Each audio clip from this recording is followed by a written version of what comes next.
নামাজ পড়ে বাড়ি ফেরার পথে গাড়ি ধাক্কায় মৃত্যু হল এক ব্যক্তির। গতকাল গভীর রাতে একটি অল্টো গাড়ি ধাক্কায় মৃত্যু হয় ধানতলা এলাকার এক ব্যক্তির।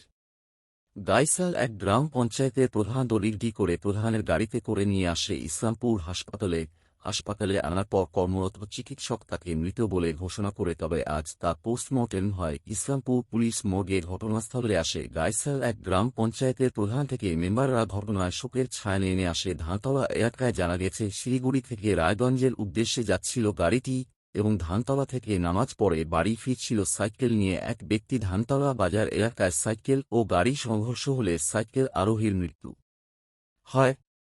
মৃত ওই বৃদ্ধর নাম আফাক, বয়স ৬০ বছর, বাড়ি ধানতলা এলাকায়। তবে আজ ময়নাতদন্ত হওয়ার পর মৃতদেহ তার নিয়ে যাওয়া হয় তার বাড়িতে এবং ঘটনা তদন্ত শুরু করেছে ইসলামপুর থানার পুলিশ। গতকাল রাত্রে সন্ধ্যার সময় যে আমাদের মাগরিবের নামাজটা হয়, আফাক নামে ও নামাজ পড়ে বাড়ি ফেরার জন্য আসতেছিল। একটা অল্টো গাড়ি পিছন দিয়ে ওর মারে দেয়, ওকে ঠোকর মারে দেয়। তারপরে ওখানটায় লোকজন ধরে টরে ওকে হসপিটালে নেওয়া হলো। আসার পথে হসপিটালে ডাক্তার বললো যে ও মারা গেছে।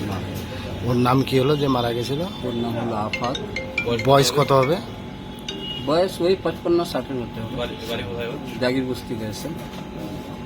এই যে অ্যাক্সিডেন্ট হচ্ছে, কি বলবেন যে এইভাবে গাড়ি চালানোর জন্য কি এইভাবে যে গাড়ি চালানোর জন্য কি অ্যাক্সিডেন্ট হচ্ছে, না অন্য কোনো কারণ রয়েছে? ওখানে তো মাঝে মাঝে এরকম দুর্ঘটনা ঘটছে। গাড়ির স্পিড এরকম থাকে যে গাড়ির জন্য হচ্ছে, কেউ তো আর করতে যায় না ঘন্টায়। ড্রাইভারকে কি আটক করছে? না, ড্রাইভার কিছু হয়নি। ড্রাইভারকে পুলিশ কি ধরছে? হ্যাঁ, পুলিশ ধরছে। গাড়িটা আটক করছে। গাড়িটা কোথায় যাচ্ছিল গাড়িটা? কিশোরগঞ্জের দিকে যাচ্ছিল। ইসলামপুর থেকে কিশোরগঞ্জের দিকে যাচ্ছিল। এখন কোথায় বলে মালদা শুনলাম, না রায়গঞ্জ, কোথায় যাচ্ছিল। এখন কি হচ্ছে? পোস্টমর্টম? হ্যাঁ, পোস্টমর্টম হবে। কি নাম আপনার? আমার নাম কেসার ইমাম। আপনি ওই ওয়ার্ডের মেম্বার। অ্যাক্সিডেন্ট হয়েছিল যে আমাদের ভিকটিম আছে, যিনি মারা গেলে ডিসিজড আছে, উনি নামাজ পড়ে নিজের বাড়ির পথে সাইকেল নিয়ে ফিরতেছিলেন।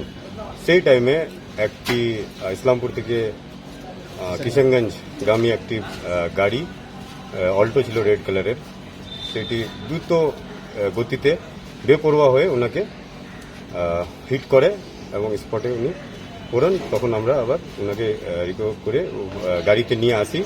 এসে কর্মরত যে ডাক্তারবাবু থাকেন উনি বলেন যে ইনি মারা গেছে। আপনি তো উঠায় ওখান থেকে হাসপাতালে নিয়ে আসছিলেন? হ্যাঁ, ওনাকে আমি ওই বাজারেই ছিলাম যেহেতু, তো অ্যাক্সিডেন্ট দেখে আমি ওনাকে আমার নিজের গাড়িতে করে ওনাকে উঠিয়ে নিয়েছি। বলছি, এই যে অ্যাক্সিডেন্ট যে হয়েছে, যিনি মারা গেছে তার নাম কি, তার পরিচয় কি? আফাক, ওনার নাম আফাক। উনি একজন, ওনার বাড়ি জাগির বস্তি, ধানতলা। বয়স কত হবে? বয়স অ্যাপ্রক্সিমেটলি 60 ইয়ার্স। এখন কি হচ্ছে? এখন ওনার পোস্টমর্টম হচ্ছে। কি বলবেন, এই যে গাড়ি দ্রুত স্পিডে গাড়ি, কি কারণে অ্যাক্সিডেন্টটা হতে পারে আপনাদের কি মনে হচ্ছে? দেখেন, কালকের অ্যাক্সিডেন্টটা তো টোটালি যা ভুল আছে সেটা ড্রাইভারের আছে। ড্রাইভার একদম, আমরা যেহেতু ওখানেই ছিলাম, আমরা দেখেছি একটা গাড়ি বেপরোয়া হয়ে এইরকম স্পিডে গেছে এবং দ্রুত গতিতে গিয়ে ওনাকে হিট করেছে। ওনাকে হিট করার ফলেই ওখানে কালকে অ্যাক্সিডেন্টটা হয়েছে এবং উনি মারা যান।